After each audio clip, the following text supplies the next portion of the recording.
اللہ۔ تیسرا حق پیغمبر کا کہ آپ کے ساتھ آپ کے اسوہ حسنہ پہ عمل کرے، آپ کے وجود سے نکلنے والی ایک ایک ادا، ایک ایک طریقہ، ایک ایک سنت جو ہے اللہ کو کائنات کی ہر چیز سے محبوب ہے۔ جب نبی کی سنت پہ عمل پیرا ہوگا، جب وہ سنت محبوب ہے تو سنت کے مطابق چلنے والا بھی اللہ کو محبوب ہو جائے گا۔ اور ایک حق، میں چونکہ اختصار کر رہا ہوں، ایک مضمون کی طرف پہنچ رہا ہوں، فرمایا پانچواں حق نبی پاک صلی اللہ تعالی علیہ وسلم کا یہ ہے کہ آپ کی اطاعت کی جائے۔ چھٹا حق آپ کا یہ ہے کہ اختلاف ہو جائے تو آپ کو فیصل مان لیا جائے۔ فَلَا وَرَبِّكَ لَا يُؤْمِنُونَ حَتَّى يُحَكِّمُوكَ فِي مَا شَجَرَ بَيْنَهُمْ ثُمَّ لَا يَجِدُوا فِي أَنفُسِهِمْ حَرَجًا مِّمَّا قَضَيْتَ وَيُسَلِّمُوا تَسْلِيمًا۔ ذرا آیت پہ غور تو کیجئے نا، اللہ فرماتے ہیں فَلَا وَرَبِّكَ، فلا پس نہیں، کبھی نہیں، وَرَبِّكَ میرا پیغمبر تیرے رب کی قسم ہے، لا یؤمنون یہ ایمان نہیں لا سکتے، یہ مومن نہیں ہو سکتے، حَتَّى يُحَكِّمُوكَ فِيمَا شَجَرَ بینہم، یہاں تک کہ آپ کو اپنے اختلافات میں آپ سے فیصلہ نہ کروائیں، یعنی فیصلہ آپ کی شریعت پہ، آپ کی سنت پہ نہ کریں تو یہ مومن ہو سکتے۔ سچ بتاؤ اس وقت پوری دنیا میں ایسے لوگ ہیں جو نبی کو فیصل مانتے ہوں؟ بہت کم، بہت کم۔ تو ایمان کی لذت کہاں آئے گی؟ چھٹا حق میں نے ذکر کیا۔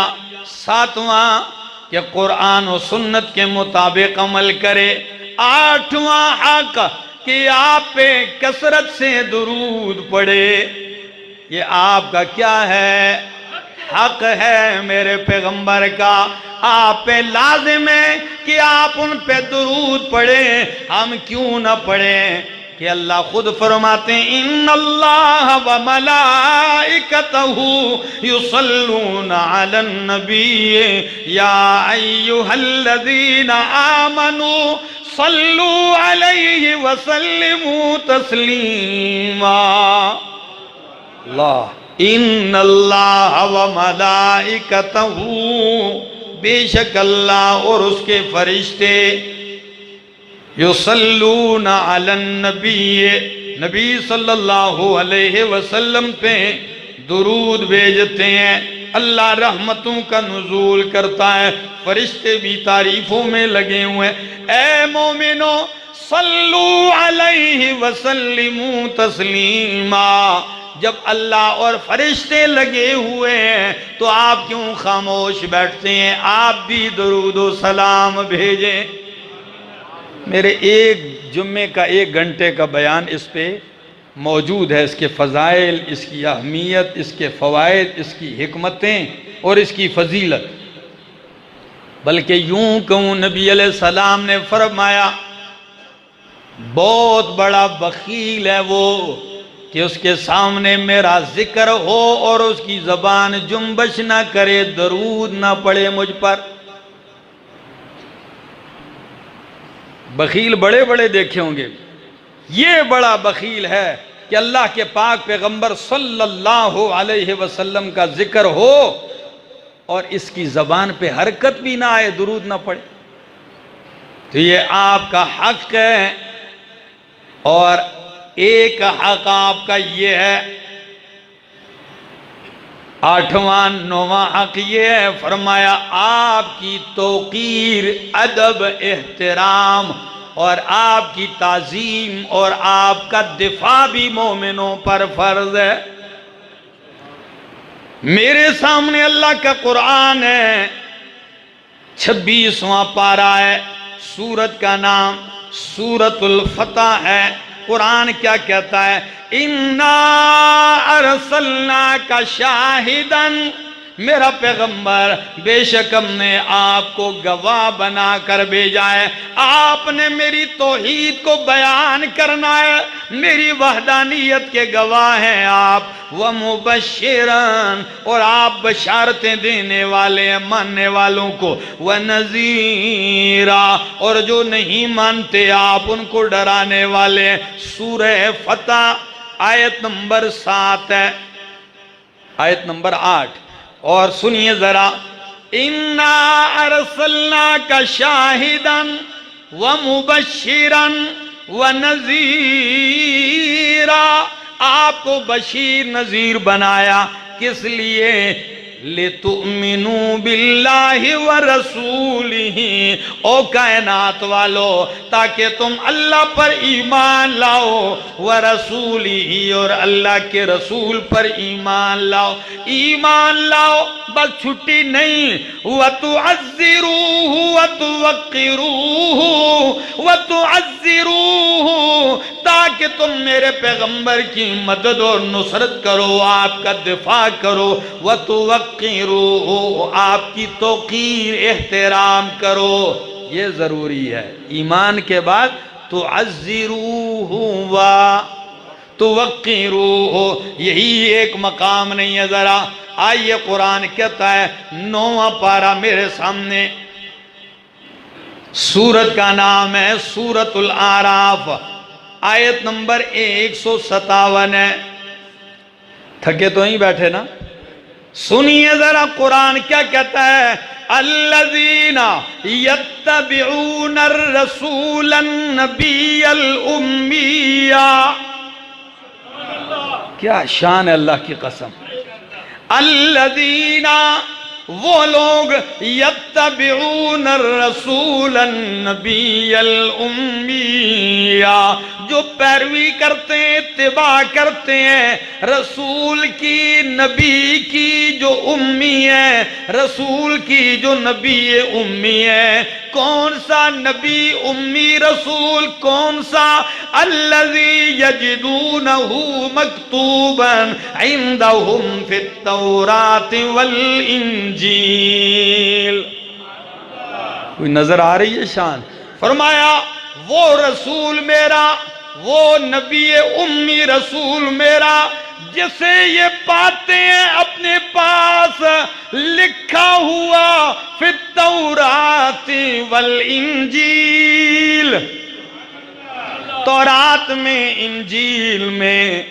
ہری پور والو اس لفظ کی گہرائی کو تو سمجھو نا، یہ نہیں فرمایا یجدون اسمہ کہ نام پاتے ہیں، کہنا تو یہی چاہیے کہ بھئی تورات میں آپ کا نام ہے، انجیل میں، یہ لفظ نہیں ذکر کیا۔ یہ بھی نہیں فرمایا یجدون نعتہ ووصفہ، آپ کا نام پاتے ہیں، آپ کے اوصاف پاتے ہیں، بلکہ مبالغہ کیا اور لفظ کیا استعمال کیا؟ یجدونہ، نام نہیں، میں نے اپنے پیغمبر کا حلیہ صورت ایسا بیان کیا تورات میں، گویا کہ یہ تورات و انجیل میں میرے محمد کو پاتے ہیں۔ نعرہ تکبیر، نعرہ توحید سنت، شان محمد مصطفیٰ، سیرت محمد مصطفیٰ۔ یجدونہ، مفسرین لکھتے ہیں کأنہ سورۃ قلمیہ، یوں لگتا ہے گویا کہ اللہ نے تورات میں آپ کی قلم سے تصویر بنا کے لگا دی ہو۔ اتنی تعریف کتاب موسیٰ علیہ السلام کی اور شان میرے پیغمبر کا بیان ہو، انجیل عیسیٰ علیہ السلام پہ اترنے والی عظمتیں میرے پیغمبر کی بیان ہو، کیا شان ہے! پیغمبر موسیٰ علیہ السلام ہے، آئے بنی اسرائیل کے لیے، لیکن تذکرے میرے مصطفیٰ کے ہو رہے ہیں۔ بنی اسرائیل کے سامنے، عیسائیوں کے سامنے عیسیٰ علیہ السلام ہے، لیکن بشارتیں میرے پیغمبر کی ہو رہی ہیں۔ اللہ کے خلیل ہے، کعبۃ اللہ کے سامنے ہے، بنا کعبہ رہے ہیں 4000 سال پہلے، بیٹا ساتھ ہے لیکن ذکر میرے مصطفیٰ کا کر رہے ہیں۔ کبھی آپ نے غور کیا ہے شاعر نے کیا ہی خوب کہا، بشارت عیسیٰ و واعظ الکلیم، بشارت عیسیٰ و واعظ الکلیم، دعاء ابراہیم عند الحتیم، وجمیع النبیین والمرسلین به بشروا منذ عصر قدیم۔ آپ کا تذکرہ ہر جگہ جاری ہے، تو میں نے کہا الذین یتبعون الرسول النبی الامی الذین یجدونہ مکتوبا عندهم فی التوراۃ والانجیل یأمرهم بالمعروف وینہاہم عن المنکر۔ میرا پیغمبر انہیں بلائی کا حکم دیتا ہے، برائی سے منع کرتا ہے، وَيُحِلُّ لَهُمُ الطیبات، پاکیزہ چیزوں کا حلال ہونا ان کے سامنے بیان کرتا ہے، وَيُحَرِّمُ عَلَيْهِمُ الْخَبَائِثَ، گندی خبیث چیزوں کا حرام ہونا ان کے سامنے بیان کرتا ہے، وَيَزَعُ عَنْهُمْ إِصْرَهُمْ، اور ان سے ان کا بوجھ اتارتا ہے میرا پیغمبر، وَالْأَغْلَالَ الَّتِي كَانَتْ عَلَيْهِمْ، ان سے وہ زنجیریں، وہ بیڑیاں، وہ ہتھکڑیاں اتارتا ہے جو ان کے اوپر پڑی ہوئی ہیں۔ فَالَّذِينَ آمَنُوا، شان مصطفیٰ ذکر کرنے کے بعد نتیجہ کیا ہے؟ فَالَّذِينَ آمَنُوا، پس وہ لوگ جو ایمان لائے بھی ان پر، وَعَزَّرُوهُ وَنَصَرُوهُ وَاتَّبَعُوا النُّورَ الَّذِي أُنزِلَ مَعَهُ۔ فَالَّذِينَ آمَنُوا، پس وہ لوگ آمنوا بھی جو ان پہ ایمان لائے، وعزروہ ان کا ساتھ دیا، ونصروہ اور میرے پیغمبر کی مدد کی، ان کے دین کی، ان کا دفاع کیا، واتبعوا النور الذی، اور اس نور کی بھی اتباع کی، انزل معہ، جو نور قرآن والا ان کے اوپر نازل کیا گیا ہے، جو ان کے ساتھ نور اترائیں اس پر بھی ایمان لاتے ہیں۔ تو یہ لوگ جو نبی پر ایمان لاتے ہیں، آپ کا دفاع کرتے ہیں، آپ کی مدد کرتے ہیں، قرآن کہتا ہے اولئک ہم المفلحون، یہی لوگ کامیاب ہیں۔ وہ کامیاب نہیں جو دعوے تو پیغمبر کی غلامی کے کریں اور تجارت کہیں، جی فلاں ملک ناراض ہو جائے گا، میرے ملک کی معیشت برباد ہو جائے گی، جی فلاں ملک نے گستاخی کی ہے، جی اگر ہم لب کشائی کریں گے تو جی اقتصادی طور پہ کمزور ہو جائیں گی، جی دنیا میں ہم بدنام ہو جائیں گے، جی دنیا میں ہم ایسے ہو جائیں گے۔ سن میرا دوست، کائنات والو، ہر آدمی کی اپنی اپنی ذمہ داری ہے، قلم والا قلم سے، زبان والا زبان سے، عوام اپنے انداز سے، جن کو اللہ نے اقتدار دیا ہے ان کو اپنے اقتدار کے مطابق ان کے ساتھ نمٹنا چاہیے، پیغمبر کی عزت ناموس کا دفاع کرنا چاہیے۔ جو دفاع پیغمبر کے ناموس پہ خاموشی اختیار کر کے جو عزت ملتی ہے، ایسی عزت سے پیغمبر کے دین کے لیے ذلیل ہونا بہتر ہے۔ جو عزتیں آپ کو سر جھکا کے ملتی ہیں، اس سے پیغمبر کے دین کے لیے اگر آپ کو دنیا رسوا کر دے، یہ رسوائی عزت ہے۔ گستاخی یہ پیغمبر پہ خاموش رہنے سے اگر دنیا آپ کو بھلے بھلے کرتی ہے، سلام کرتی ہے، تو اس آہ و بغت کی اوپر بھی لعنت ہو، اس لیے کہ عزت مصطفیٰ صلی اللہ علیہ وسلم سے بڑھ کر کوئی چیز نہیں ہے، کوئی چیز نہیں ہے۔ مال کیا ہے، تجارت کیا ہے، مسلمان کی یہ سوچو، یہ سوچ ہو تو کافر کی ہو، کیا مومن کی یہ سوچ نہیں۔ ہاں ٹھیک ہے، ہر جو اچھا چلتا ہے چاہے وہ جس مذہب کا ہے، جو اچھے رویے سے چلتا ہے اس کے ساتھ اس طرح چلا جائے، لیکن ایسا نہیں کہ ایک آدمی میرے باپ کو گالیاں دیتا ہو اور میں اس کے جوتے اٹھاؤں، یہ کیسے ہو سکتا ہے؟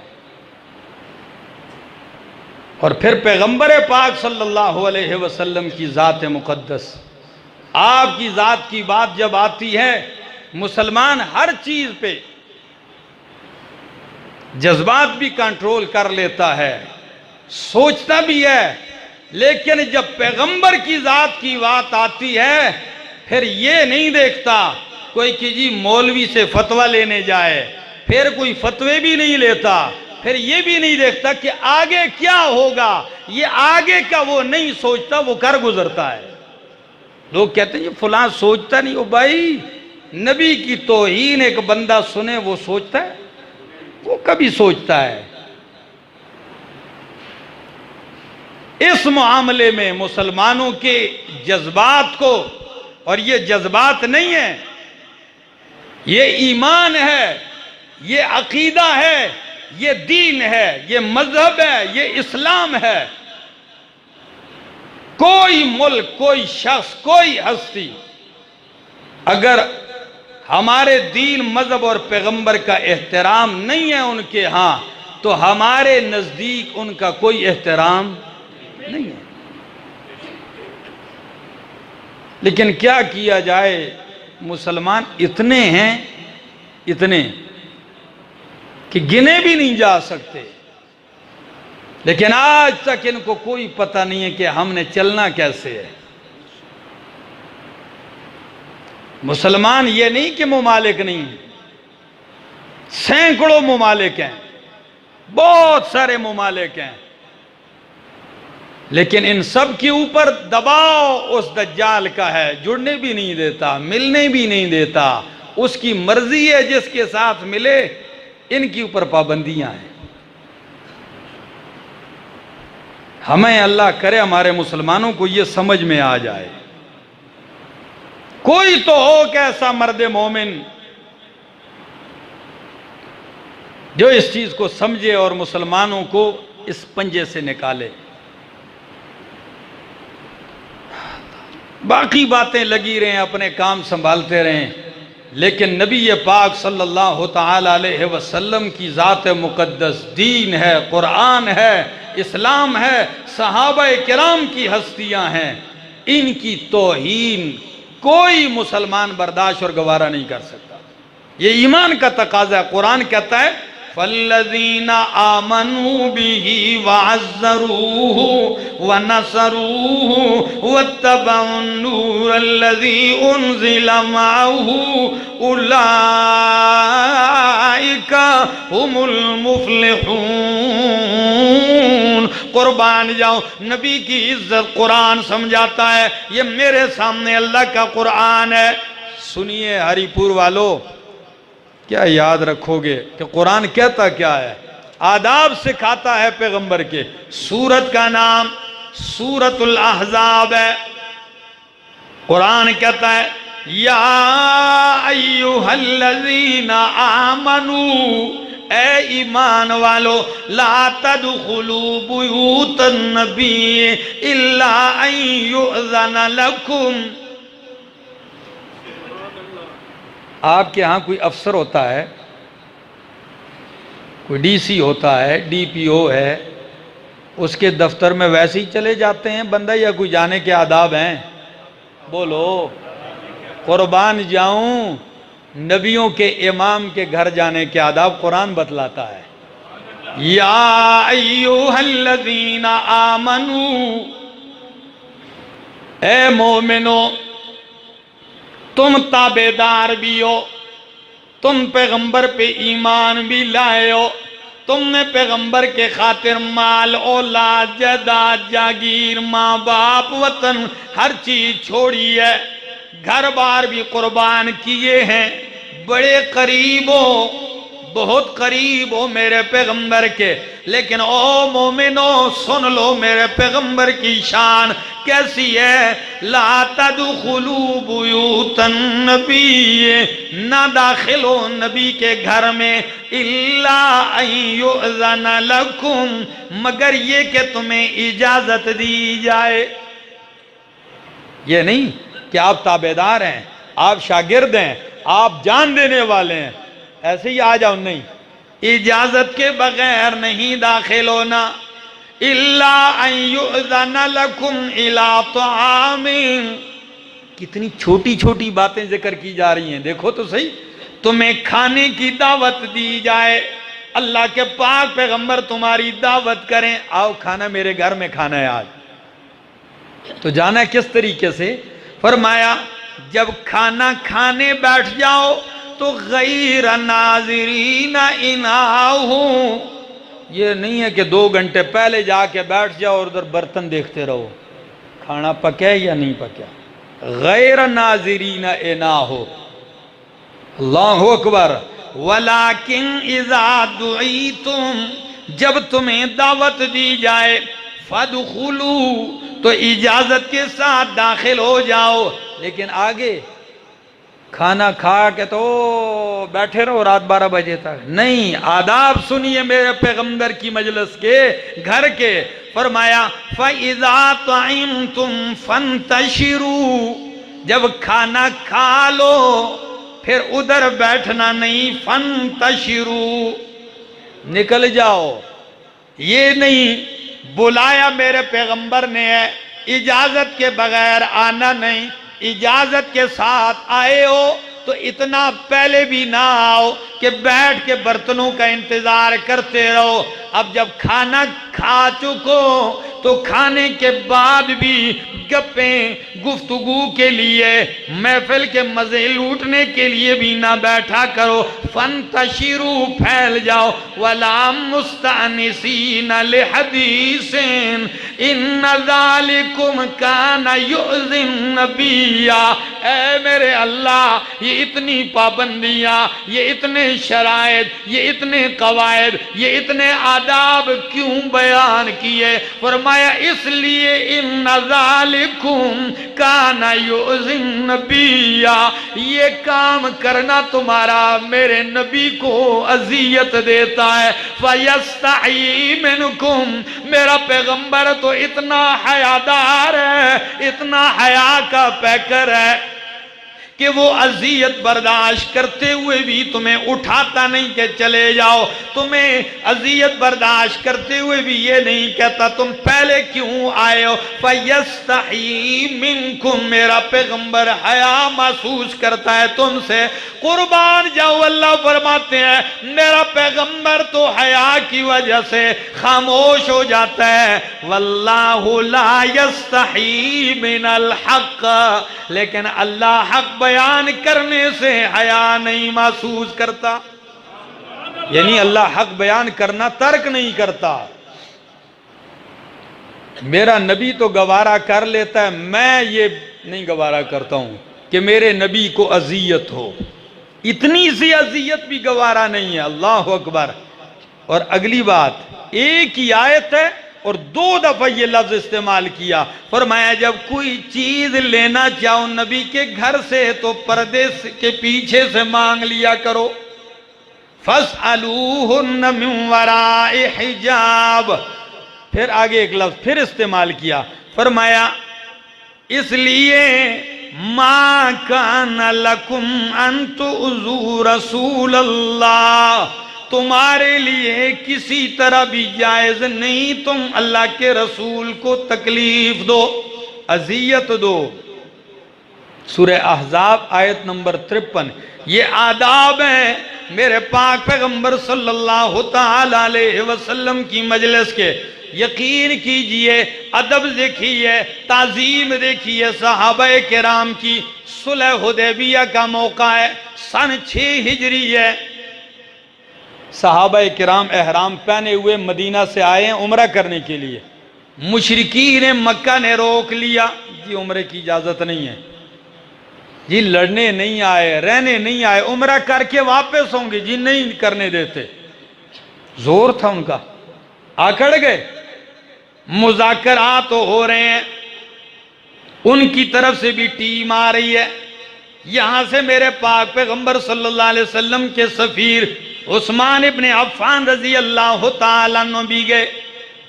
ان کی طرف سے ایک وفد آیا مذاکرات کے لیے، اس میں ایک تھا عروہ بن مسعود رضی اللہ تعالیٰ عنہ، اللہ نے بعد میں ایمان کی دولت دی ہے، اور سہیل بھی تھا۔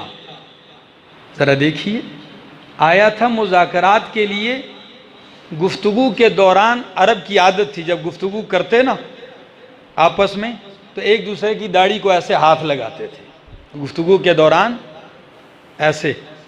تو ایک 2 دفعہ اس نے گفتگو کے دوران نبی علیہ السلام کی داڑھی مبارک کی طرف ہاتھ بڑھایا، صحابی رسول نے فوراً تلوار نکالی، فرمایا اپنا نجس ہاتھ پیچھے کر لے، اللہ کی قسم اگر دوبارہ بڑھائے کاٹ دوں گا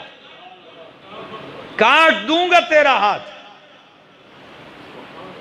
پیچھے کر اپنا نجس ہاتھ۔ پیغمبر کی تعظیم کے معاملے میں صحابہ کرام اس قدر جذباتی، پیچھے کر۔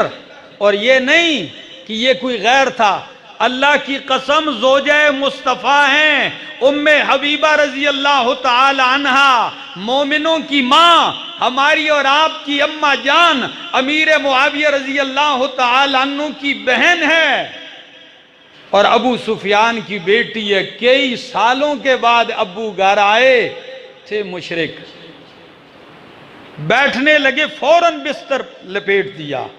باپ نے کہا بیٹی یہ بستر میرے شایہ نشان نہیں، لائق نہیں، یا میں بستر کے کیوں لپیٹا؟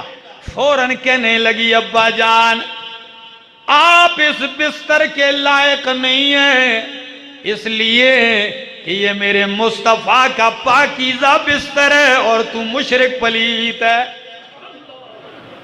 بیٹی کو باپ کتنا پیارا ہوتا ہے، لیکن قربان جاؤں انہوں نے پیغمبر کی عزت پہ یہ نہیں دیکھا یہ باپ ہے، یہ ماں ہے، یہ بھائی ہے، ہر رشتہ قربان کر دیا۔ اب ذرا ایک مثال پیش کرنے لگا تھا حدیبیہ کی۔ یہ عروہ ابن مسعود نے یہاں منظر دیکھا نبی علیہ السلام کا، کافی دیر ٹھہرا، نماز بھی پڑھتے، نبی علیہ السلام کو وضو کرتے دیکھا، اٹھ کے چلا گیا، مشرکین کے سامنے جا کے تقریر کی۔ وہ تقریر بخاری کی حدیث وہ میرے سامنے ہے۔ کیا کہنے لگا؟ کہتا ہے یا قوم،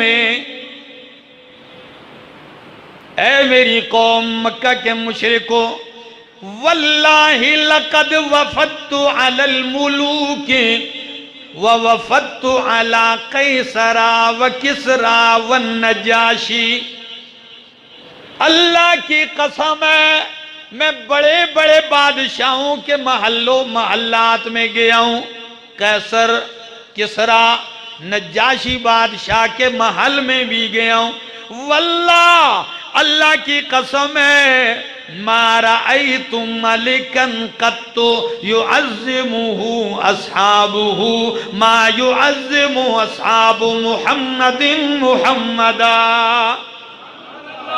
اللہ کی قسم ہے میں نے آج تک کسی بادشاہ کو نہیں دیکھا کہ اس کے چاہنے والے، اس کے دربان اس کی اتنی تعظیم کرتے ہوں جتنی محمد کے صحابہ محمد کی تعظیم کرتے ہیں۔ میں نے آج تک نہیں دیکھا صلی اللہ علیہ وسلم۔ حق سچ کی پہچان احمد جمشید خان سالے دو سے بولو زندہ باد۔ فرمایا اس تعظیم کا منظر کیا کھینچتے ہیں؟ عروہ ابن مسعود کہتے ہیں اللہ کی قسم واللہ ان محمدن صلی اللہ علیہ وسلم ان تنخم نخامة إلا وقعت في كف رجل منهم فدلك بها وجهه وجلده وإذا أمرهم ابتدروا أمره وإذا توزع كادوا يقتتلون على وضوئه وإذا تكلم خفضوا أصواتهم عنده وما يهدون إليه النظر تعظيما له. اللہ کی قسم ہے او مکے والو، میں نے بڑے بڑے بادشاہ دیکھے ہیں لیکن آج تعظیم صحابہ دیکھیے کہ اپنے پیغمبر کی کتنی تعظیم کرتے ہیں. اللہ کی قسم جتنی دیر میں وہاں تھا میں نے نبی کریم کا لعاب دہن زمین پہ گرنے نہیں دیکھا، گرتا نہیں دیکھا. آپ لعاب پھینکتے ہیں وہ ہاتھ بڑھا کے اپنی ہتھیلی پہ اٹھا لیتے ہیں. جو اپنے نبی کا لعاب دہن زمین پہ گرنے نہیں دیتے. اور اگلی بات ذرا سنیے، فرمایا آپ وضو کرتے ہیں تو قریب ہے کادو یقتتلون علی وضوئہ، وہ تو ایسے جپٹتے ہیں کہ آپ کے جسم سے گرنے والا وضو کے دوران جو پانی ہوتا ہے اس پہ بھی جھگڑ پڑتے ہیں، وہ بھی لینے کے لیے ایک دوسرے سے چھیننے لگتے ہیں. حالت ان کی یہ ہے کہ اتنا 1500 صحابہ ہے، یہ مجمع ہے، حرکت بھی ہو رہی ہے لیکن آواز کسی کی اونچی نہیں ہو رہی، آوازیں پست ہیں پیغمبر کے ادب میں. اور آپ کے ادب کا تقاضا کہ کوئی نظریں اٹھا کے آپ کو دیکھ بھی نہیں سکتا. اللہ اکبر. یہ تعظیم پھر ایسے لوگوں کی تعظیم نہیں، ادھر یہی موقع نہیں تھا. کیا کیا ہے ذرا سن لیجئے. مت کے کوئی سمجھے لوگ کہتے ہیں نا کہ کہیں مسلمان اس معاملے میں بے جا جذباتی ہیں. نہیں، بے جا نہیں، بجا ہیں. بے جا نہیں بلکہ بجا ہیں. یہ میرے سامنے میں کچھ احادیث لکھ کے لایا ہوں. ابو داؤد کی حدیث ہے. حضرت عبداللہ ابن عباس رضی اللہ تعالیٰ عنہ فرماتے ہیں ایک شخص تھا، اس کی بیوی تھی، یعنی ام ولدہ تھی. ام ولدہ اس کو کہتے ہیں وہ باندی کہ جس سے مالک زندگی گزارے اور اس سے اس کی اولاد پیدا ہو جائے. تو وہ باندی نہیں رہتی، پھر کیا بن جاتی ہے؟ ام ولدہ بن جاتی ہے، بچوں کی ماں بن جاتی ہے، بیوی بن جاتی ہے. اب اس کی وہ باندی تھی انتہائی خوبصورت، اس کا پیار موتی جیسے بچے بھی اس سے پیدا ہوئے، لیکن اس نے نبی کی توہین کر دی. ابو داؤد حدیث نمبر 4361 4362 یہ حدیث نمبر ہے. صحیح حدیث ابو داؤد کی. خاوند نے کہا بند کر زبان. اس نے بند نہیں کی. خاوند نابینا تھا. کیا تھا؟ نابینا تھا بیچارہ، اب کیا کر سکتا. وہ آکڑ گئی. پھر ہوا کیا؟ رات ہو گئی. خاوند واقعہ سنانے رہا کیا؟ ذرا سنیے. رات ہو گئی، کہنے لگے جو ہی رات ہوئی یہ کہتے ہیں میں نے چھوٹی سی ایک تلوار لی. مغول کہتے ہیں ایک لمبی تلوار، ایک چھوٹی تلوار خنجر جیسی. یہ تلوار لی، بیوی کے پاس آیا، تلوار بھی پاس ہے، اس کو محسوس ہونے نہیں دیا. وہ لی اور اس کے پیٹ میں بس ایسے دبا دیا، پار کر دیا. اس وقت نابینا ہے. جب تسلی اس کو ہوگی کہ بھائی کام اس کا ہو گیا، صبح ہنگامہ برپا ہو گیا، عورت ماری گئی ہے. نبی پاک صلی اللہ علیہ وسلم کی عدالت لگی ہے، سپریم کورٹ لگی ہوئی ہے، جج رسول اللہ صلی اللہ علیہ وسلم ہے. کیا واقعہ ہوا؟ نابینا کہنے لگا اللہ کے پاک پیغمبر میں نے زیادتی نہیں کی، ظلم نہیں کیا، مجھ سے پیار کرتی تھی، میرا بھی اس سے پیار تھا، میں تو نابینا ہوں، میرے ان دو بچوں کو دیکھ لو، موتی جیسے خوبصورت بچے سے پیدا ہیں، ایسے بچوں کی ماں سے کون بغیر اس کے بغیر گزارا کر سکتا ہے؟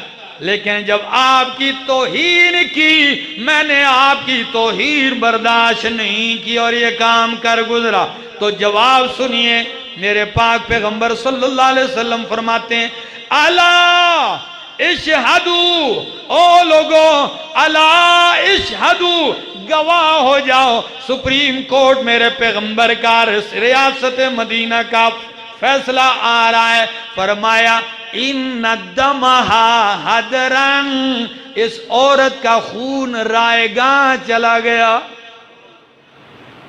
کیا چلا گیا؟ ہاں، حدرن، یہ باطل مردار ہو گئی، یہ مطلب ہے۔ اس شخص کو پھانسی نہیں سنائی،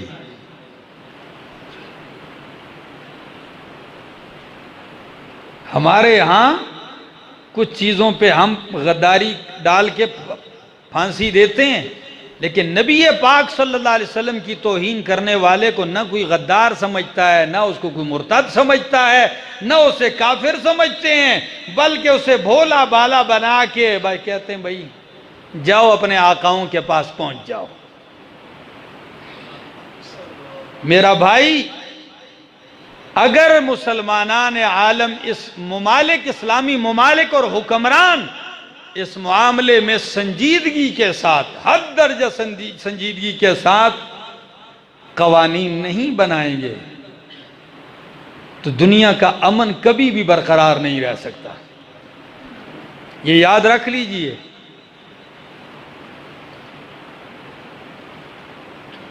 ہمارے ہاں تھوڑا سا کچھ ہوتا ہے پورے ملک میں برپا ہو جاتا ہے، جی فلاں جگہ زیادتی ہو گئی، کیا ہو گئی؟ وہ ظلم لوگوں کو نظر آتا ہے، وہ زیادتیاں نظر آتی ہیں، یہ ظلم نظر نہیں آتا۔ اور پھر ہندوستان کی وہ خاتون ہے، اس نے جو گندی زبان استعمال کی ہے، اس طرح کی گندی زبانوں کو کھینچنا چاہیے۔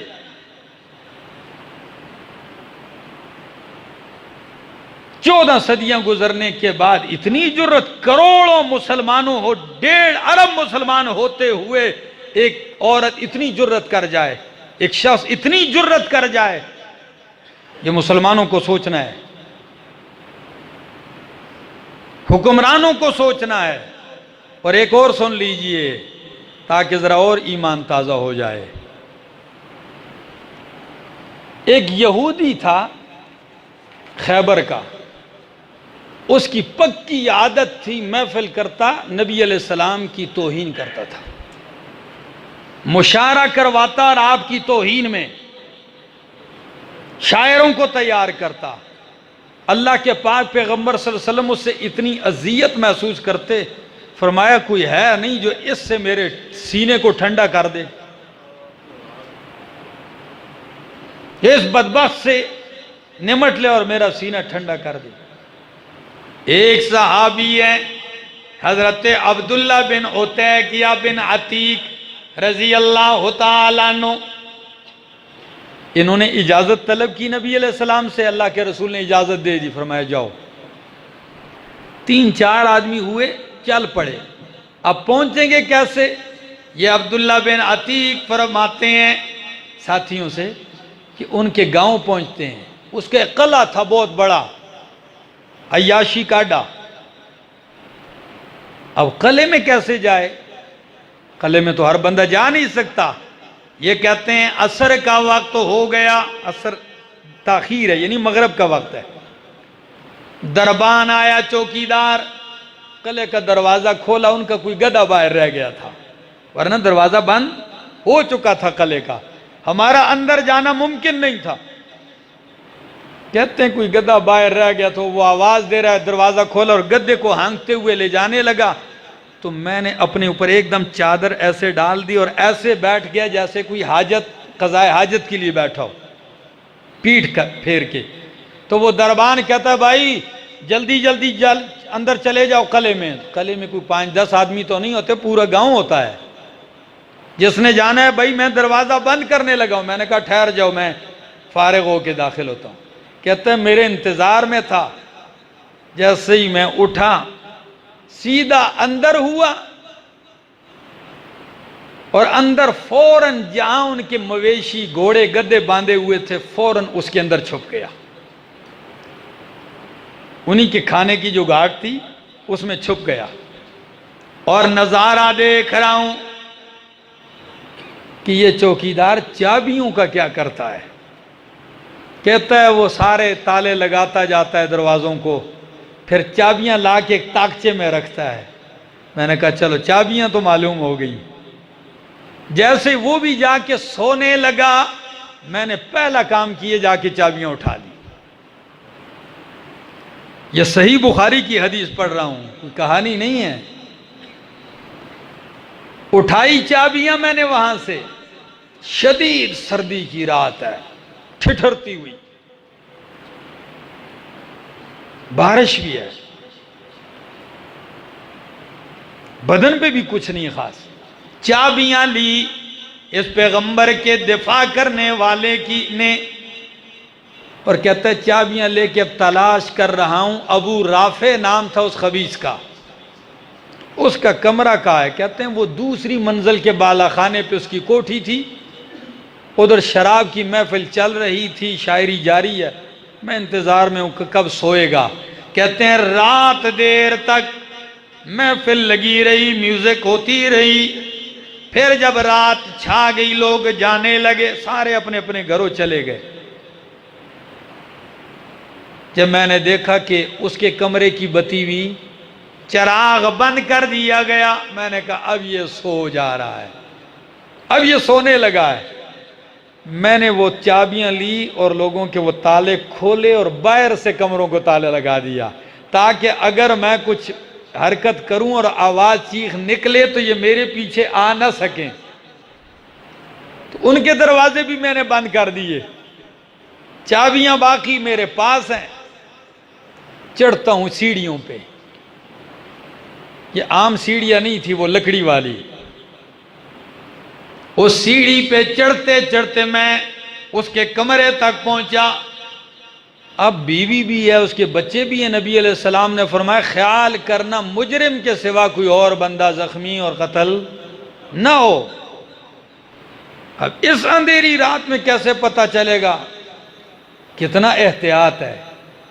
کہتے ہیں سمجھ میں نہیں آ رہا کیا کروں. کہتے ہیں میں نے آہستہ سے کہا ابو رافع. آواز دے دی.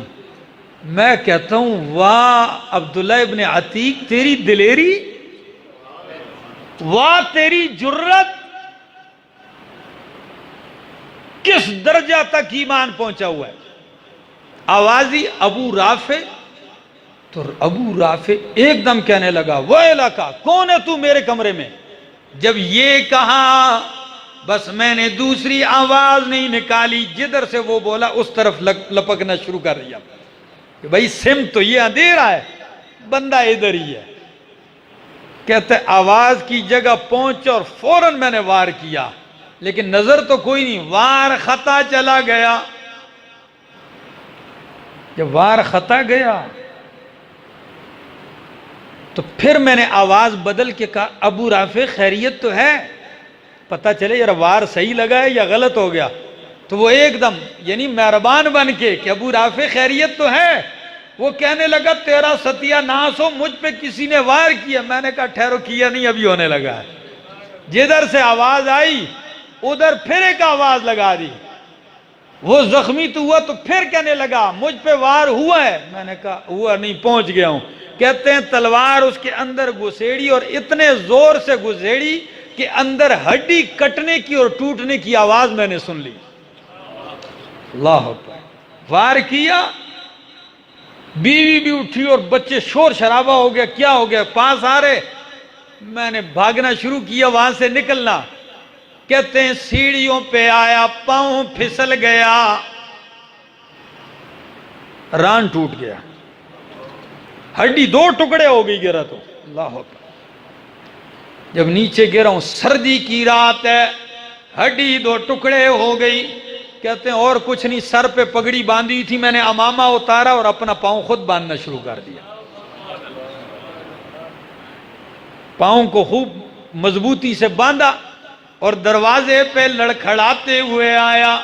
جیسے ہی دروازے تک آیا میرے سامنے ہے، میں نے ان کو کہا خوش ہو جاؤ، میں نے پیغمبر کا دشمن جہنم رسید کر دیا ہے، مار دیا ہے، تم جاؤ پیغمبر صلی اللہ علیہ وسلم کو بشارت سناؤ، اور اللہ کی قسم میں اس وقت تک نہیں جاؤں گا جب تک کہ اس کی موت کا اعلان یہاں سے نہ سن لوں۔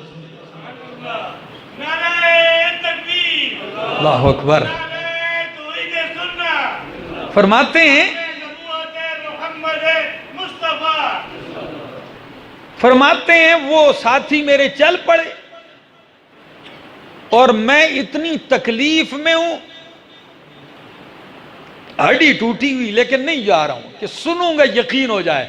کہتے ہیں صبح ہوتے ہی، جیسے ہی صبح طلوع ہوئی، کسی نے زور سے اعلان کیا، او قلعے والو، ابو رافع مر گیا، مارا گیا رات کو۔ کہتے ہیں جب کانوں سے یہ اعلان سنا تو اتنا خوش ہوا کہ درد بھی بھول گیا، وہ درد ہی خوشی سے بھول گیا، اور اتنی تیزی سے لنگڑے پاؤں سے آتا ہوا آ رہا ہوں۔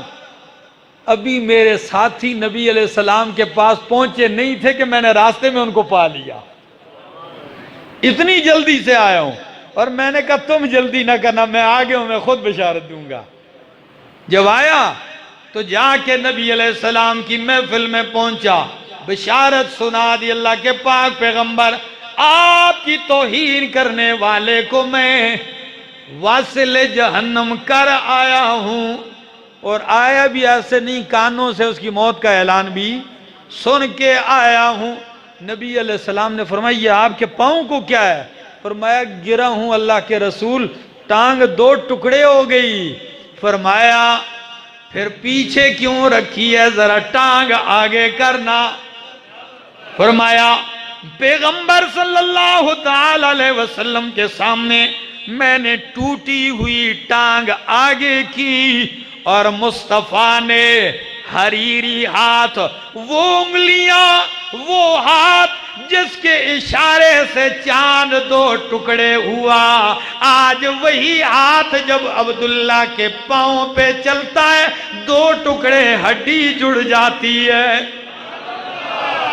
کہتے ہیں اللہ کی قسم، صلی اللہ علیہ وسلم فرماتے ہیں کہ اللہ کی قسم کہ نبی پاک صلی اللہ علیہ وسلم نے جب میرے پنڈلی پہ ہاتھ پھیرا، اللہ کی قسم یوں لگا کبھی تکلیف ہوئی نہیں ہے۔